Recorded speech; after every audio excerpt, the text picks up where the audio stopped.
ایسے لوگوں کی مدد کرنے سے پیچھے نہ ہٹو جن کا چہرہ سوال ہوتا ہے اور زبان بے سوال ہوتی ہے۔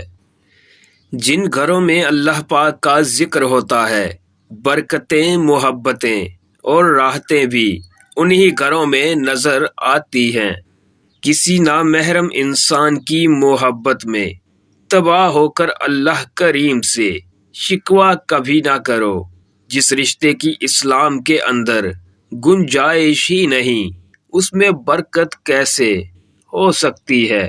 جھوٹا پیار، خالی جیب اور خالی پیٹ انسان کو وہ سبق سکھاتے ہیں جو بڑے سے بڑا استاد بھی نہیں سکھاتا۔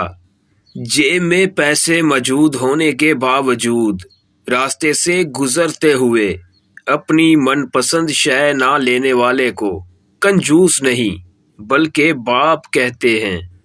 عورت کو کوئی کام بھی تھکا نہیں پاتا، عورت کو صرف رویے تھکا دیتے ہیں۔ کسی کا دل توڑنے سے پہلے اتنی بات ضرور سوچ لیں کہ بندے کی معافی بندہ ہی دے گا، اللہ پاک نہیں۔ ناظرین، بابا جی کہتے تھے کہ سنبھال کر رکھی ہوئی شے اور کسی کی غور سے سنی ہوئی بات کبھی نہ کبھی کام آ ہی جاتی ہے۔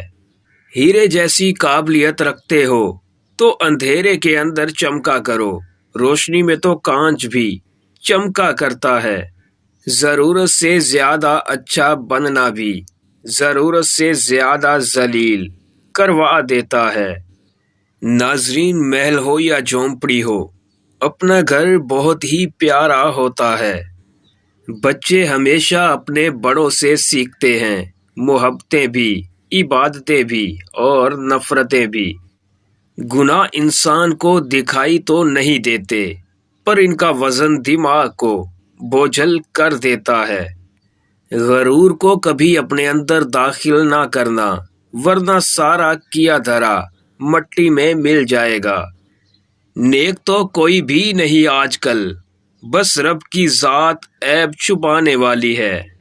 ادب سے ہی انسان انسان ہے، جو ادب نہ سیکھے وہ حیوان ہے۔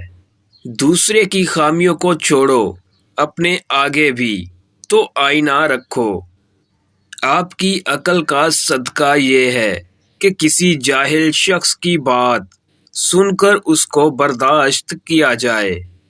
اپنے بچوں کے لیے جب کوئی چیز گھر لاؤ تو پہلے اپنی بیٹی کو دو، پھر بیٹے کو دو۔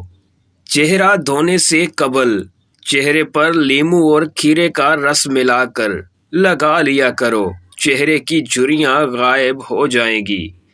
غرور کو کبھی اپنے اندر داخل نہ کرنا، ورنہ کیا دھرا مٹی میں مل جائے گا۔